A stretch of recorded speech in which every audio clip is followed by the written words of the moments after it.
गुरुदेव, ज्ञान अनंत है, अक्षय है, फिर भी कुछ विशेष निमित्तों के द्वारा यह गिने चुने लोगों को प्राप्त होता है। ज्ञान पाने के लिए क्या पात्रता होनी चाहिए? देखिए, ज्ञान सहज है। जब एक बच्चा 3 साल का होता है तभी से पूछने लगता है, मम्मी ये क्या है, पापा ये क्या है, वो बादल कहाँ जाती है, सूरज कहाँ चला गया। ये सब जिज्ञासा मनुष्य के स्वभाव में निहित है। ऐसा ही ज्ञान, और इसमें 2 तरह का ज्ञान है। वस्तु का ज्ञान, बाहर का वस्तु का ज्ञान, वस्तु की जिज्ञासा ज्ञान, इसको भी ज्ञान बोलते हैं।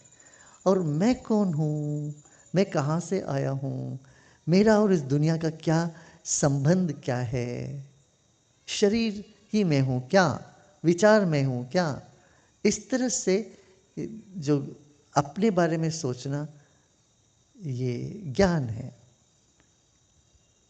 तो ये दोनों एक दूसरे के पूरक है। माने पहले तो विज्ञान, उसके बाद आत्मज्ञान होता है। जो बेहोश आदमी है सिर्फ उनको नहीं प्राप्त होता ज्ञान। शराब पी के पड़ा रहे, उसको कुछ नहीं पता चलता कहाँ है। घर से निकला, कहीं गटर में पड़ गया शराब पी के, फिर किसी ने उठा के ले जाते हैं, उसका तुम्हारे जेब में कौन, उसके जेब में पता होता है तो उसको घर पहुंचा देते हैं। इसी तरह से किसी मोह के वश में पड़ जाता है कोई व्यक्ति, उसको धुंधला धुंधला होता है तो ज्ञान नहीं मिलता उसको कुछ। मान लो जैसे कोई व्यक्ति किसी के प्रेम में फंस गया और वही प्रेमी, प्रेयसी या प्रेमिका ही सब कुछ है, वो बोलता है कि वो नहीं हो तो जीवन खत्म। इस तरह से जब भाव करते हैं, इस तरह से एक भ्रम में रहते हैं, उनको कुछ नहीं समझ में नहीं आता।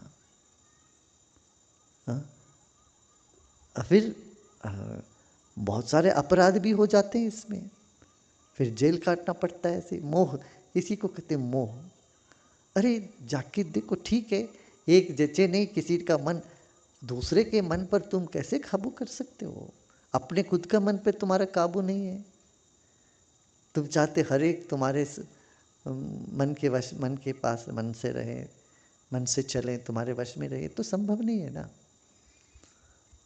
ये पता नहीं चलता है जब हम किसी एक धुंधलेपन में बने रहते हैं, अपने ही एक सृष्टि रचा लेते हैं मन ही मन, और उस भ्रांति में रहते हैं। इस भ्रम में रहने वालों को फिर ज्ञान नहीं होता है ना। तो भ्रम से बाहर आना है। तो उसी लिए मित्र, एक अच्छा मित्र क्या करता है, व्यक्ति को अपने भ्रम से बाहर आता। गुरु के पास आते, भ्रम से बाहर नहीं आते, है ना। ये आवश्यक है। गुरुदेव, वीक लोग सरेंडर करते हैं, पर आध्यात्मिक पथ पर सरेंडर को बहुत महत्व दिया जाता है, इसे कैसे समझें? देखो, प्रेम को कमजोर समझना नहीं चाहिए। प्रेम अत्यंत बलशाली है, और प्रेम आपको शरणागत करा देता है। जैसे आपके घर में कोई बच्चा है, कोई बालिक बच्चा है, आप अपनी इच्छा चलाते हो, कोई बच्चे की इच्छा पर चलते हो। बच्चा जो चाहता है, तो कई बार आपको अपना प्रोग्राम कैंसिल करना पड़ेगा, तो बच्चा बीमार है तो तुम्हें बच्चे को देखना पड़ेगा। करते कि नहीं? ये तो नहीं कहते कहते बच्चा बीमार है, पड़े रहने तो मैं अपना प्रोग्राम करूँगा, नहीं हो सकता। तब ये जो प्रेम है, ये शरणागति है। प्रेम की शरणागति अलग है। भयभीत होकर के शरण, हार करके शरण में जाना, ये अलग है। हार करके शरण में आने वाला सच में शरण में नहीं आता, वो अंदर से द्वेष से जलता रहता है, कब बदला ले। तो एक तरह की सरेंडर क्या है, वो नाटक है। तो कि बलहीनता का नाटक है, क्योंकि बलहीन हूँ, पता अभी जान बचाने के लिए सरेंडर करते। दूसरी जगह जीवन से भी अधिक है अपना प्रेम, इसका पहचान करते हैं। तो एक शरणागति, सरेंडर जो है वो प्रेम से होता है, वही सच्चा सरेंडर है।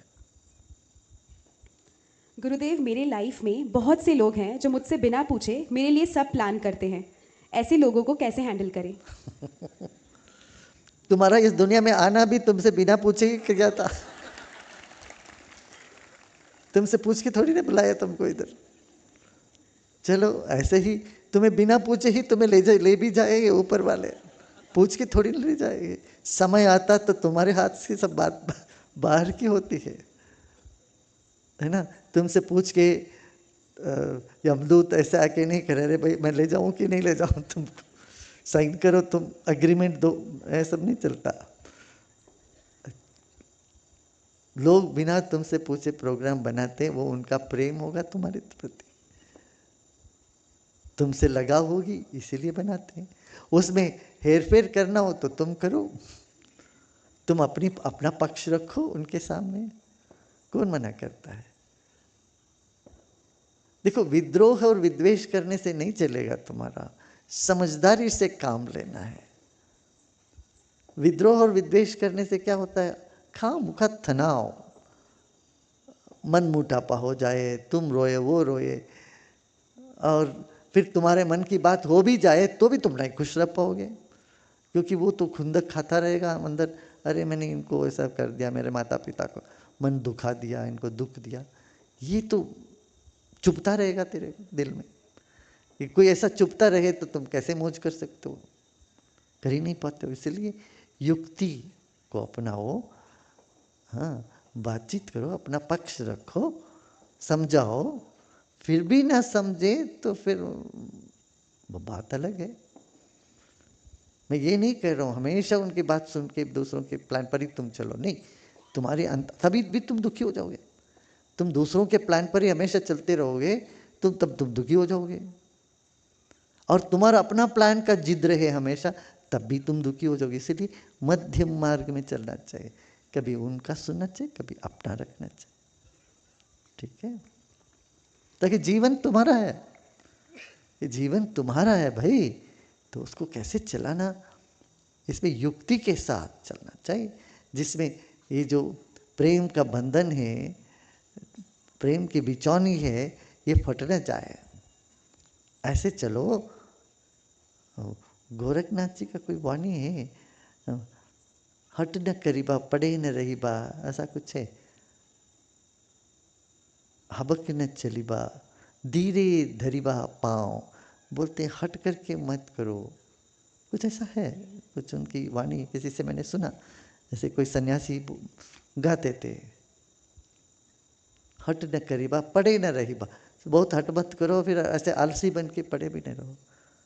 हबक न चलीबा, अहंकार से मत चलो, धीरे धरीबा पाँव, धीरे से पाँव रख के चलो।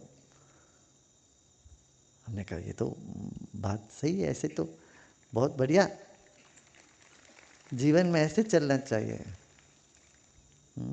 कन्नड़ में भी युक्ति है, ಹುಲ್ಲಾಗು ಬೆಟ್ಟದಡಿ ಮನೆಗೆ ಮಲ್ಲಿಗೆ ಆಗು, ಕಲ್ಲಾಗು ಕಷ್ಟಗಳ ವಿಧಿಯ ಮಳೆ ಸುರಿಯೆ, ಬೆಲ್ಲ ಸಕ್ಕರೆಯಾಗು ದೀನ ದಲಿತರಿಗೆಲ್ಲ, ಎಲ್ಲರೊಳಿಗೊಂದಾಗು ಮಂಕುತಿಮ್ಮ। है बेवकूफ, तो सबके साथ घुल मिल के रहो, पहाड़ के नीचे घास बन जाओ, घर के आंगन में चमेली बने रहो। घर के आंगन में चमेली रहे तो बाहर की गंध, अंदर सड़क का गंध, दुर्गंध अंदर नहीं आने देगा, अंदर का दुर्गंध बाहर नहीं जाने देगा। और जो दुखी है उनके लिए मीठा बन जाओ, मधुरता में रहो, सबके साथ घुल मिल के रहो, यही युक्ति है जीवन में। ये छोटी छोटी बातें, कोई बड़ी सिद्धांत, कोई फिलॉसफी पढ़ने की ज़रूरत नहीं, तुम्हें सिद्धांतों को हजमाने की ज़रूरत नहीं, बड़ी बड़ी किताब पढ़ने की नहीं आवश्यकता है। जीवन का सरल सहज सत्य को पहचानना है, पहचान के समाज में वैसे चलना, यही जीवन जीने की कला। गुरुदेव, आपने जो विक्रमादित्य की कुर्सी वाली कहानी सुनाई थी, वही मेरे मन की स्थिति है। जब मैं आपके पास रहता हूँ तो सब कुछ बहुत अच्छा लगता है, और दूर जाते ही मन भटक जाता है। लगता है ये सब क्या है, मेरी इस स्थिति का क्या समाधान है? देखिए, शरीर से सब हमेशा साथ रह नहीं सकते, मुझे शरीर मत समझ के बैठे रहो। चेतना में कोई दूरी नहीं है, जहां तुम बैठ के सोचोगे वहीं मौजूदगी महसूस होगी। तो चैतन्य रूप में हम सब जुड़े हुए हैं, तो हमसे दूर होने की बात ही नहीं है, कहाँ बात है। हाँ, हम सब साथ में ही है, यही स्मृति है, यही स्मरण मिलना चाहिए।